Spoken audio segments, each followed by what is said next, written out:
গিরিরাজের ঘর শূন্য। মার তার তো কষ্টের শেষ নেই। গিরিরাজকে বলছে, আমার নিরানন্দ ঘর কাটে না প্রহর, উমা আমার পরবাসে।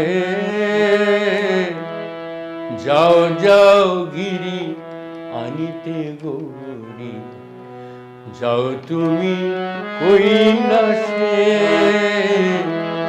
যাও যাও গিরি আনিতে গৌরী, যাও তুমি কৈলাসে। আমার নিরানন্দ ঘর কাটে না প্রহর, উমা আমার পরবাসে। যাও যাও গিরি আনিতে গৌরী, যাও তুমি কৈলাসে। এনো কার্তিক গণপতি লক্ষ্মী সরস্বতী, এনো সে জামায়ে ধরে। এনো কার্তিক গণপতি লক্ষ্মী সরস্বতী, এনো সে জামায়ে ধরে। আলোয়ে ভালো মন্দ ভোলা সদানন্দ, লোয়ে ভালো মন্দ ভোলা সদানন্দ, এনো তারে সমাদরে।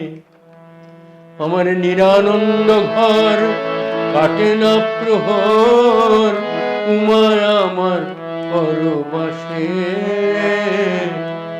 যাও যাও গিরি আনিতে গৌরী, যাও তুমি কৈলাসে। যে কথাটা বলে শেষ করি সেটা হলো, আসলে দুর্গোৎসবের দুটো দিক আছে। এক হচ্ছে তার প্রকাশের দিক, ঔজ্জ্বল্যর দিক, আর একটা তার লোকায়ত দিক।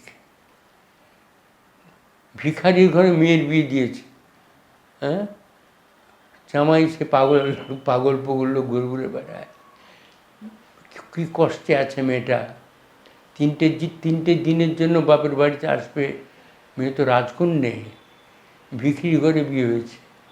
তার জন্য মায়ের যা কষ্ট, বাবার যা কষ্ট।